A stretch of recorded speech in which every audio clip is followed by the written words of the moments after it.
Welcome to Finding Holiness, where we delve into timeless Torah wisdom, revealing the sacred in everyday moments. Join us on a journey to elevate your spirituality and discover holiness in every aspect of life.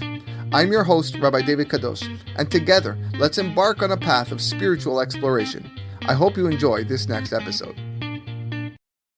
Erev Tov, everybody. Continuing with the words of the Hafetz Chaim, where the last thing we did, which was the fifth qualification, which means it makes no difference if you see some of the listeners disobey what the person said. Remember, if the person says to the three people, "Don't repeat this," then the three people apet lata doesn't apply, and therefore you wouldn't be allowed to repeat it. And even if somebody sees two of those three people disobeying that rule and going and spreading that information, that doesn't give you the right to go and continue. So he does say the following here: En chiluk b'lashon ha'azhara. The law does not differentiate between the type of language used by Reuven when warning the listeners to keep the negative report quiet. Ben shetzivam shelo yidabru od mizeh ha'inyan klal, whether he said to them not to discuss the matter at all. Uben shamar lahem, or whether he said she'al yivada mikem davar, nothing should be known through you. Bechol gavne asu legalot mehagenut shel ploni. It is forbidden in all situations, all cases, for the listeners to disclose that negative information about Shimon. So the scenario here brings at the bottom: a woman mentions to her husband's sisters that her husband lacks patience for children.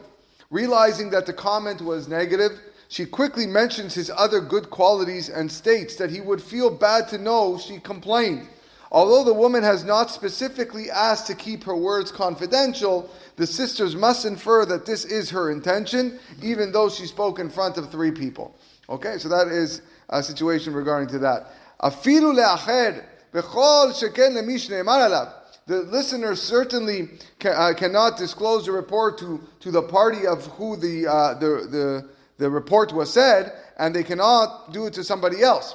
Because by disclosing it to another person, it will eventually become known to Shimon. Because the rule, like we mentioned before, your friend has a friend, and things get passed over. He says in the Hagah here, Aval im tziva shelo yigalu ze leoto ploni.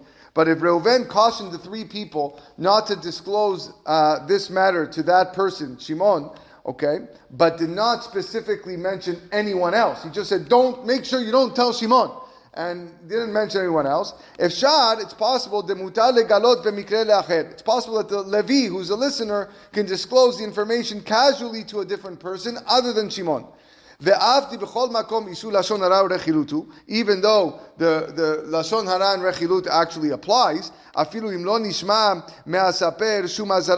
even when the speaker does not issue any type of warning, which means that, so therefore the question will arise, is why is Levi permitted to tell somebody other than Shimon when we still have a question of Lashon Hara here? But in our case, if Reuven's warning did not include this individual to whom Levi wishes to share, the information is something that is considered which will pass on, become public knowledge. And the Torah did not prohibit this on Lashon Hara, as long as Levi's intention is not to spread the word. But he does write over here, tzarich iyun.